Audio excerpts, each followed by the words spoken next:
Bonjour à tous. Euh, je suis nouveau ici, je suis juste de passage. Je voulais juste en fait partager deux, trois pensées quant à cette société d'aujourd'hui et comment elle se déroule, en tout cas du moins ici en Occident, pour ce qui est de la Suisse.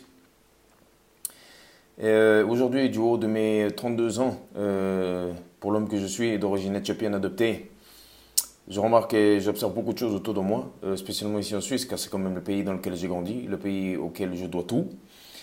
Mais la raison principale qui m'a poussé à venir ici aujourd'hui, c'est qu'en réalité, j'observe autour de moi aujourd'hui et je vois beaucoup d'incompréhension dans le regard des hommes, beaucoup d'incompréhension dans le regard des femmes. Et en réalité, le sujet que je voulais vraiment aborder, c'était la relation homme-femme aujourd'hui. Est-ce qu'elle en est? Alors vous me direz, c'est cliché, c'est ci, c'est ça. Ok, il n'y a pas de problème. Néanmoins, j'observe beaucoup de choses dans la rue. Entre autres le fait que souvent dans le regard des femmes, c'est comme si je voyais qu'elles me disaient à moi, homme, mais regarde-moi, bon sang, regarde-moi, désespérément, comme si il n'y avait que ça qui pouvait les sauver entre guillemets, hein, ce sont des grands propos, mais ce que je veux dire, c'est que il y a un problème au niveau du lien homme-femme, et en réalité, lorsque je vois comment les femmes se comportent dans la rue, et aussi les hommes, en fait, en réalité, mais beaucoup les femmes, parce que une société, souvent, elle repose sur la femme, et ça, beaucoup de gens ne l'ont pas compris, beaucoup de femmes surtout, et aujourd'hui, comme je disais, je vois beaucoup d'incompréhension, et il n'y a pas vraiment en réalité comment dire, de lien homme-femme aujourd'hui en réalité. C'est comme si on nous avait éloignés les uns des autres. Et aujourd'hui, il y a les femmes d'un côté et les hommes de l'autre. En gros, c'est vraiment ce dont j'ai l'impression, hormis pour les sociétés ou les familles traditionnelles, de pays traditionnels, comme certaines communautés ici en Suisse, dont je ne citerai pas le nom, mais du moins qui ont néanmoins ce mode de vie traditionnel, c'est-à-dire voilà, une famille, un mari ou un conjoint, et une femme ou une conjointe, avec des enfants au milieu, et on se bat comme on peut pour, voilà, pour perpétuer le genre humain. Mais sauf qu'aujourd'hui, le genre humain, il est en danger parce que comme la femme, elle est sortie du foyer grâce à une chose appelée féminisme, qui en réalité n'est rien d'autre qu'une escroquerie monétaire. Je le répète, le féminisme n'est rien d'autre qu'une escroquerie monétaire, une escroquerie monumentale. Et les femmes ne sont rien d'autre que le dindon de la farce lorsque elles prônent le féminisme ou toutes ces valeurs dégénérées qui en fait ne sont rien d'autre que le bras armé du capitalisme. Comprenne qui pourra, je ne rentrerai pas dans le détail, ou peut-être un peu plus tard parce que c'est complexe. Et ça demanderait maintes et maintes vidéos plus longue de 13 ou 15 minutes, tant qu'il m'a autorisé ici sur YouTube pour le moment avec mon compte actuel. Mais en réalité, les femmes ne comprennent pas qu'elles soient le dindon de la force, comme je disais. Voilà. Et ça fait que, en réalité, aujourd'hui, quoi que vous fassiez, en tout cas dans un pays comme la Suisse, quoi que vous fassiez, tout est orienté sur un aspect et un point de vue capitaliste, monétaire, rien d'autre. Parce que la seule chose qui régisse, en tout cas l'Occident, peut-être même le monde entier, mais en tout cas la seule chose qui régisse à ce jour l'Occident, ce n'est rien d'autre que le pouvoir que donne l'argent, c'est-à-dire l'argent étant une chose à laquelle nous, êtres humains, nous accordons de la valeur. Dans le fond, ce n'est rien d'autre que du papier et des pièces d'argent. Mais nous, êtres humains, nous avons donné de la valeur à cette chose, ce qui fait que, en donnant de la valeur à cette chose appelée monnaie, que ce soit en pièces ou en billets, c'est devenu, en réalité, à ce jour, ce qui fait tendre les êtres humains tous vers un but commun, l'argent, et surtout ce qu'ils prodiguent, c'est-à-dire le pouvoir d'achat, le pouvoir de sécurité. Voilà, je crois en tout cas les deux plus gros éléments. Et donc, nous tendons tous à vouloir avoir cet argent qui, on croit, nous libère, mais en réalité nous esclavagise. Alors, vous me direz, ouais, mais David, tu fais partie de ce système toi aussi? Ok, il n'y a pas de problème, c'est vrai, je fais partie de ce système aussi. Et quelque part, je suis aussi moi l'esclave de ce système. Et je perpétue ce système avec les formations que j'ai faites, que je suis en train de faire, pour finir par, voilà, travailler comme quelqu'un d'autre, comme je l'ai fait parfois par le passé. Mais c'est juste, lorsqu'on dit le travail c'est la santé, c'est les conneries. Le travail c'est l'usure. Les Indiens d'Amérique, de l'Alaska à la Terre de Feu, ne connaissaient pas le travail. Ils connaissaient le mode de vie familial, en groupe, orienté sur la chasse au bison, d'accord, mais aussi sur la cueillette de fruits sauvages, sur la cueillette de légumes, sur pardon, excusez-moi, je me plante, sur l'agriculture et de légumes. Ce qui fait qu'en réalité, ils vivaient comme ça. Et les Indiens d'Amérique étaient un peuple premier, ils vivaient en harmonie avec la nature. À travers les âges, est survenu un intérêt pour cette chose appelée argent, comme je disais, petit à petit. Enfin, tout à la base, je ne vais pas rentrer dans les détails, c'est trop long, c'était une question de troc. Et petit à petit, cette question de troc à travers les siècles est devenue une question d'argent et le pouvoir qu'il donne. Bon, d'accord. Si je parle de tout ça, féminisme, relations hommes-femmes, argent, troc, Indien d'Amérique, vous me direz, mais David, oh, tu vas en arriver où? D'accord, j'y arrive. Ce que je veux dire, c'est qu'en réalité, il n'y a qu'une seule chose qui régisse le monde occidental, c'est l'argent et ses dérivés.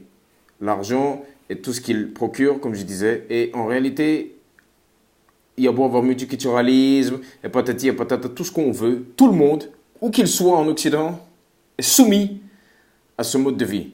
Bien. Et en réalité, c'est un mode de vie qui en aucun cas ne libère l'être humain, mais qui nous esclavagise, vraiment, avec ce système de dette monétaire créé à partir de rien, et qui esclavagise les États, et qui ensuite, en esclavagisant les États, esclavagise les membres de ces États, ce qui fait qu'en réalité, petit à petit, avec les âges, voyant le pouvoir que certaines personnes pouvaient tirer de cette mise sur le marché, de cette mise en esclavage de la population occidentale avec ce système appelé argent et système monétaire, certaines personnes ont vu qu'en réalité, il ferait encore plus d'argent en promouvant vous allez me dire, mais David, mais t'es fou, il faut te calmer. Non. Il y a des heures et des heures de recherche derrière ce que je vais dire, mais c'est que ces personnes-là ont vu qu'en faisant sortir la femme du foyer et en la mettant sur le marché du travail, ils pouvaient taxer toute la population, et non pas seulement une moitié de la population, comme c'était le cas jusqu'à aujourd'hui, jusqu'à il y a encore quelques décennies en arrière, où seul l'homme travaillait. Mais là, il n'y avait que l'homme que l'on pouvait taxer. En faisant sortir la femme du foyer, on peut non seulement taxer la femme, mais aussi briser la famille nucléaire classique occidentale telle qu'elle était. Alors vous me direz, mais David, t'es noir. D'accord, il n'y a pas de problème, je suis noir, à la base je suis d'origine éthiopienne, africaine, ça c'est sûr. Chose que, évidemment, je ne renierai pas. Mais ce que je veux dire, c'est que j'ai grandi en Occident et je parle de ce que je vois ici aujourd'hui en Occident. Et quoi que l'on fasse ici en Occident aujourd'hui, malgré les couleurs de peau, malgré les clivages ethniques, je ne vais pas dire raciaux, je n'aime pas le terme, mais malgré les clivages ethniques, malgré les clivages de sexe, parce que de nos jours c'est devenu une question de clivage de sexe, si on observe bien autour de nous, tout cela, en réalité, tend vers un seul et unique objectif, encore et toujours, c'est cette mise en esclavage des États, et ensuite, de par les États, mise en esclavage des individus, avec ce système monétaire.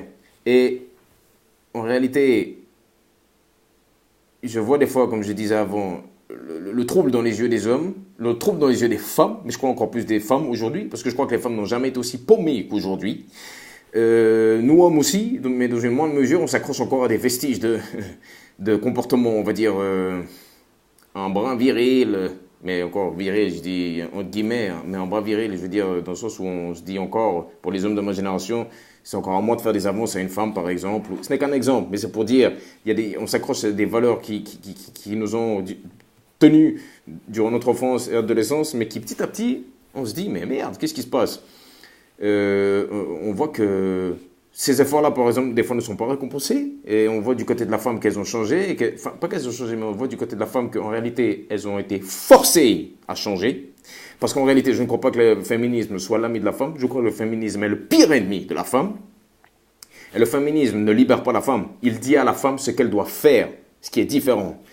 Alors, à ce moment-là, vous voyez, je voulais en réalité juste exposer deux, trois points de vue. Je ne vais pas faire trop long, je vais m'arrêter là pour une première vidéo.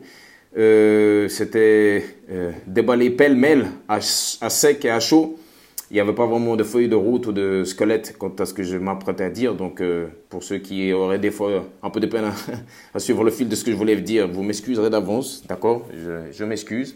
Mais c'est juste que j'ai une manière de penser des fois très très rapide et des fois je dois courir après mes pensées parce que j'ai de la peine à les mettre dans l'ordre dans un sens. Enfin, bref. Voilà, c'était un premier jet. J'espère que je vais mettre la vidéo sur YouTube, pas sur mon compte. Vous pouvez sans doute lâcher des commentaires, évidemment, au plaisir même que je voie que vous lâchiez des commentaires parce que ça voudrait dire que ça aurait quelque part un peu porté ses fruits, pas porté ses fruits, mais en tout cas, ça aurait eu un impact minimum. Et je crois qu'en réalité, aujourd'hui, au jour d'aujourd'hui, si vous en avez marre d'être réduit en esclavage, c'est à vous aussi d'agir de votre propre compte.